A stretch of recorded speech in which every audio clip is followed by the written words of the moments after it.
ओम श्री स्वस्तानी परमेश्वरी दिव्ये नमः।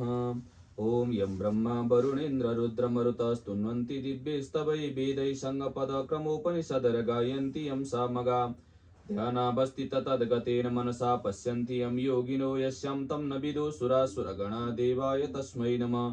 श्रीमत्चन्दन चर्चितो ज्वलबपो शुक्राम्बरा मल्लिका मालालङ्कृतकुण्डला प्रविलसन्मुक्ता बली शोभिता सर्वज्ञान निदान पुस्तकधरा रुद्राक्षमालाकरा वाग्देवी वदनाम्बुजे वसतु मे त्रैलोक्य माता चिरं मूकं करोति वाचालं पंगुं लङ्घयते गिरिं यत्कृपातमहं वन्दे परमानन्दमाधवं। नमो भगवते तस्मै व्यासाय मिततेजसे यस्य प्रसादात् वक्ष्यामि नारायण कथामिमां। नारायणं नमस्कृत्य नरं चैव नरोत्तमं देवीं सरस्वतीं व्यासं ततो जयमुदीरयेत्। इमानि पुष्पाणि मनोहराणि सुरासुराणामपि दुर्लभानि कल्पद्रुमाणि द्रुमजानि तानि पुष्पाञ्जलिर्मेस्तु सुखाय नित्यं पुष्पाञ्जलिं समर्पयामि। ओम श्री स्वस्तानी परमेश्वरी दिव्यै नमः। ओम श्री स्वस्तानी परमेश्वरी दिव्यै नमः।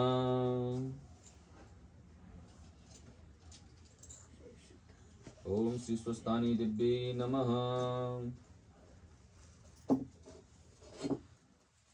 ओम गुरुर्ब्रह्मा गुरुर्विष्णु गुरुर्देवो महेश्वर गुरु साक्षात् परब्रह्म तस्मै श्री गुरवे नमः। श्री स्वस्तानी व्रत कथा अतः सप्तदशोऽध्याय। कुमारजी आज्ञा गर्नुहुन्छ अगस्त्य मुनि। त्यसपछि महादेव राजहंसका राजा भएर मानसरोवरमा अनेक हंसका साथ जलक्रीडा गरिरहनु भएको थियो। त्यही अवसरमा विष्णुलाई ठूलो बेग ल्याएको देखि राजहंस स्वरूप महादेव भन्नुहुन्छ, हे विष्णु, यस्तो बेगले म कहाँ के काम परेर आयो? तिमीलाई के कष्ट आइलाग्यो भन। यति महादेवको वचन सुनि विष्णु गरुडबाट ओर्ली दण्डवत प्रणाम गरेर बोले, हे ईश्वर, हजुर यता आएपछि हजुरको रूप धारण गरी जालन्धर पार्वतीलाई छल्न कैलाश पुगेछ र पार्वतीले मलाई छल्न जालन्धर आएछ भन्ने थाहा पाई त्यहाँ नबसेर कसैले नदेख्ने स्थानमा लुकी मलाई डाक्नुभयो अनि म गएर सारा विस्तार बुझी यहाँ आएको हुँ। अब म गएर त्यसकी स्त्री वृन्दाको प्रतिबद्धता धर्म नाश गरेर आउँछु। यति विष्णुको वचन सुनि महादेव राजहंसको रूप छाडी आफ्नो रूप धारण गरी क्रोधले राता राता आँखा पारी आज्ञा गर्नुभयो, हे विष्णु, त्यसो हो भने अब म कैलाश जान्छु। तिमी वृन्दा कहाँ गएर त्यसको प्रतिबद्धता धर्म नाश गरेर आऊ। त्यस पापिष्ट जालन्धरलाई म नमारी छाड्ने छैन भन्दै पाखुरा निमोठी क्रोधयुक्त भएर विष्णुलाई पठाए। आफू कैलाश पर्वतमा पार्वती लुकिरहेको स्थानमा पुग्नुभयो अनि महादेव आउनु भएको देखेर पाउ धोई दण्डवत गरेर हे स्वामी भनी जालन्धर आएको सारा वृत्तान्त वर्णन गरिन्। अनि महादेव आज्ञा गर्नुहुन्छ, हे प्रिय, म त्यो पापिष्ट जालन्धरलाई नमारी छाड्दिन। विष्णु वृन्दाको सत्य डगाउन गएका छन्। उनी आउना साथ युद्ध गरेर त्यसलाई मार्नेछु भनी गौरी शंकर दुवैजना कुरा गरिरहे। उता विष्णु जालन्धरको रूप लिएर अन्तरपुरमा पुगे। जालन्धर रूप विष्णु आएको देखेर वृन्दाले स्वामी आए भनी पाउ धोई भित्र लगेर बसालिन् अनि सोधिन्, हे स्वामी, पार्वतीलाई छल्न जानुभएको के गरेर आउनुभयो? पार्वती म भन्दा कत्तिकी सुन्दरी रहेछन् भन्नुहोस्। त्यति सुनि जालन्धर रूप विष्णु भन्दछन्, हे वृन्दा, पार्वतीलाई छल्न नसकिने रहेछ, किनकि म पार्वतीको घरभित्र जान खोज्दा ढोकामा बसेका द्वारपाललाई देखि डराएर फर्केँ। यसरी कुरा गर्दा गर्दै वृन्दाले, यी मेरा स्वामी होइनन्, विष्णु मलाई छल्न मेरा स्वामीको रूप धारण गरेर आएका रहेछन् भन्दै जाने। अब मैले केही युक्ति गर्नु पर्यो भनी हाउभाउ कटाक्षले विष्णुलाई भस्म पारेर भने, हे स्वामी, म केही कुरा भन्दछु, हजुर मान्नुहुन्छ कि मान्नुहुन्न? यति सुनेर विष्णुले जे भने पनि मान्नेछु भन्ने बाचा गरेपछि उनले भनिन्, हे विशेष कुरा केही होइन, केवल म नआएसम्म यही बसिरहनु होला भनी विष्णुलाई कोठामा थुनी आफू अर्कै घरमा गएर बसिरहन्। अहिले आउलिन् भरे आउलिन् भन्दै प्रतीक्षामा 4 दिन बिते तैपनि वृन्दा फर्किनन्। अनि विष्णु चिन्ता गर्न लागे, अब म यसै गरी बसिरहँ भने कति दिन बस्ने, जाउँ भने बाचा हरिसकेको छ, उता महादेव के भन्नु होला भन्ने चिन्ता अलगै छ। कसरी यहाँबाट उम्कने इत्यादि तर्क गरे पनि केही गर्न समर्थ थिएनन्। उता महादेवले विष्णु गएको यतिका दिन भइसक्यो तैपनि किन फर्केनन् भनी ध्यान दृष्टिले विचार गरी पार्वतीसित भन्नुभयो, हे गिरिजी, वृन्दालाई छल्न गएका विष्णुलाई उसैले छली कोठामा थुनी राखेकी छ। यति भनी मायाद्वारा एउटा अत्यन्त सुन्दर 16 वर्षको भिक्षुक उत्पन्न गरी उसलाई भन्नुभयो, हे भिक्षुक, तिमी अन्तरपुरको जालन्धरका घरमा गएर भिक्षाम देही भनी वृन्दाले थुनी राखेका विष्णुलाई मागेर ल्याऊ। यति शिवजीको आज्ञा सुनि हुन्छ भनी सरासर जालन्धरका घरमा पुगी भिक्षाम देही भने अनि वृन्दाले झ्यालबाट हेरिन् र अत्यन्त राम्रो योगी देखि। यस्तो राम्रो र अलौकिक योगी मैले आजसम्म देखेकी थिइन। मेरो घरमा माग्न पनि कहिले आएको थिएन। यस्तो नवीन योगीलाई भिक्षा दिनै पर्दछ इत्यादि तर्क गरी भिक्षा लिएर गइन्। हे योगीराज, के माग्ने इच्छाले आयौ भन भनिन्। अनि योगीले भने, केही माग्ने इच्छाले आएको हुँ, दिने भए माग्छु, नदिने भए व्यर्थ के माग्नु। त्यति सुनि वृन्दाले भनिन्, मैले दिन हुने वस्तु जे मागे पनि दिनेछु भनी बाचा प्रतिज्ञा गरेपछि योगीले भने, अरू केही चाहिन्न, केवल तिमीले कोठामा थुनी राखेकोलाई माग्दछु, केही एउटा देऊ। योगीको वचन सुनेर वृन्दा मनमा नै विचार गर्न लागिन्, अब के गरौं। यस योगीले छल गरेर बाचा बन्धन गराई माग्यो, नदिए बाचा हरिन्छ, जे भए पनि बाचा हार्नु अनुचित हो। यस्तो तर्क गरेर कोठामा थुनी राखेका जालन्धर रूप विष्णुलाई बाहिर ल्याई योगीको जिम्मा लगाइदिन्। यसरी विष्णुलाई साथमा लिएर योगी बाहिर निस्की अन्तर्ध्यान भई कैलाश पुगेर शिवजीलाई सारा कुरा सुनाए। यता विष्णु बाहिर आएपछि मनमा तर्कना गर्न लागे, म वृन्दाको सत्य डगाउन आएको, उसैले छली यतिका दिनसम्म थुनेर राखे, महादेवले के भन्नुभयो होला इत्यादि चिन्तन गर्दै गरुडमा चढेर कैलाशमा पुग्दा भए विष्णु कैलाश जाँदा गरुड उडेको चर्को शब्दले जालन्धर मूर्छाबाट जागेर के को शब्द हो भनी विचार गर्दा विष्णुले कैलाशको चर्चा गरिरहँदा रहेछन्। अत पार्वतीलाई छल्न कठिन मात्र होइन कि असम्भव रहेछ। अब यहाँ नबसौं, घरै जाउँ भनेर जालन्धर आफ्नो घर गयो। उता विष्णु महादेवको सामुन्ने गएर प्रणाम गरी एकातिर उभिरहे। विष्णुतिर हेरेर महादेवले आज्ञा भयो, हे विष्णु, तिमी वृन्दाको सत्य डगाउन गएका यतिका दिनसम्म त्यहाँ के गरिरह्यौ? आफ्नो काम अर्थात् उसको सत्य डगाउन सक्यौ कि सकेनौ? महादेवको यस्ता वचन सुनि विष्णु बिन्ती गर्दछन्, हे शम्भो, हजुरको आज्ञाले म गएँ, तर वृन्दाले छली म फर्केर नआएसम्म कोठामै बसिरहनु भनी प्रतिज्ञा गराई मलाई थुनेर आफू बाहिर निस्के। उआउले भनेर बस्दा बस्दा कयौं दिन बिते।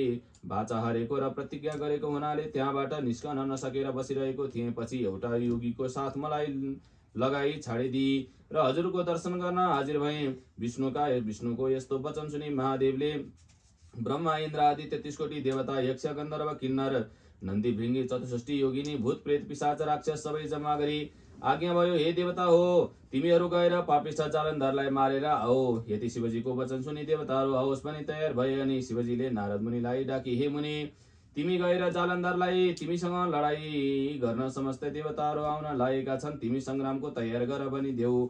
शिवजीको आज्ञा अनुसार नारदजी तत्काल जालन्धरको घर जाँदा भएर, हे मुनि, उता जब कैलाशबाट जालन्धर आफ्नो घर गयो तब वृन्दाले स्वामी आएको देखेर पाउ धुवाई भित्र लगेर बसेपछि सोधिन्, हे स्वामी, पार्वतीलाई छल्न जानुभएको के कसो भयो? अनि जालन्धर भन्दछन्, हे प्रिय, त्यस विषयमा विस्तारले भन्दछु सुन। म महादेवको भेष धारण गरी कैलाश पुग्दा पार्वतीले देखिन् र सुवर्णको कमण्डलुले मेरो खुट्टा धुन आइन्। त्यसै बेला मैले देखेँ तीभन्दा सुन्दरी स्त्री तिनै लोकमा हुनु असम्भव छ।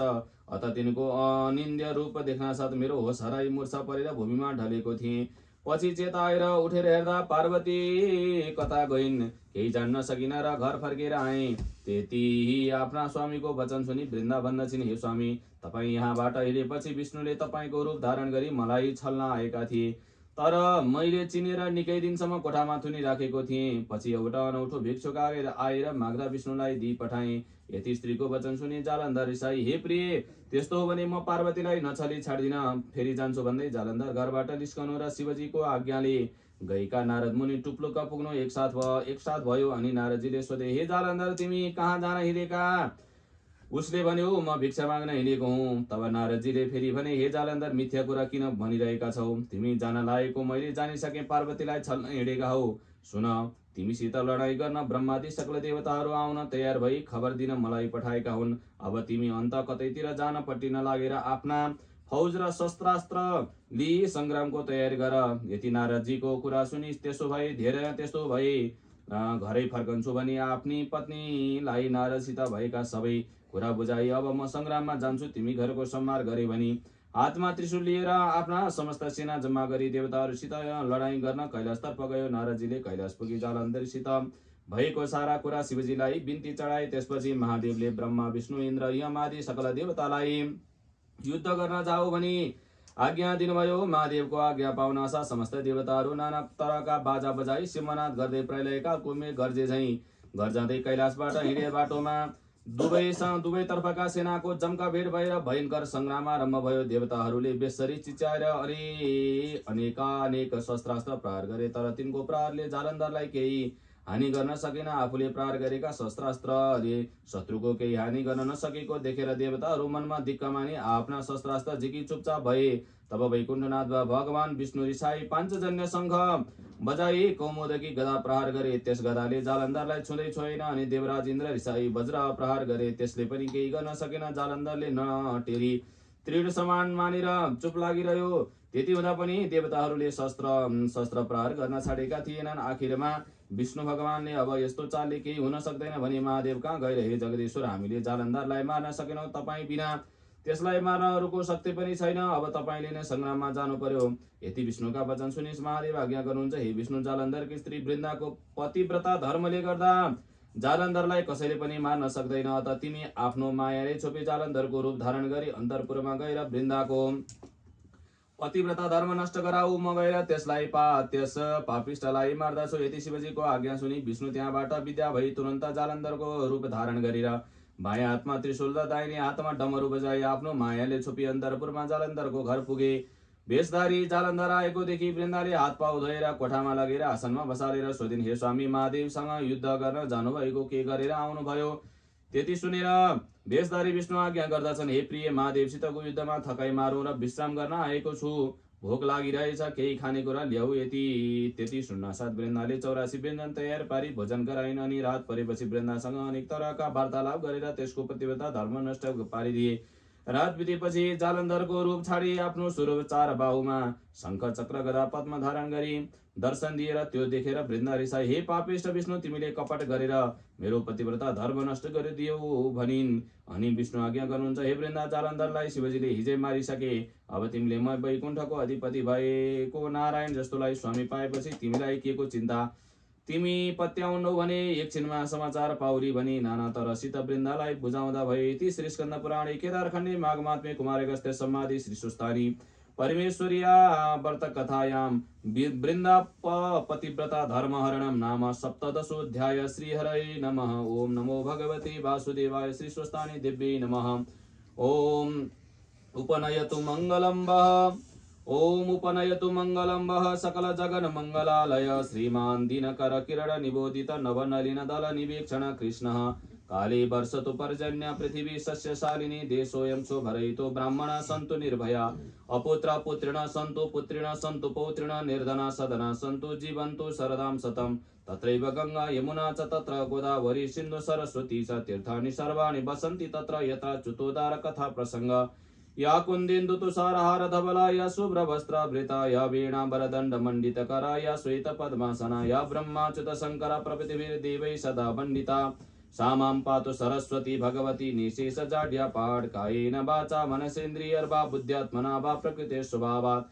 करोमि यद्यत् सकलं परस्मै नारायणायेति समर्पयेत्। ओम श्री स्वस्तानी परमेश्वरी दिव्यै नमः।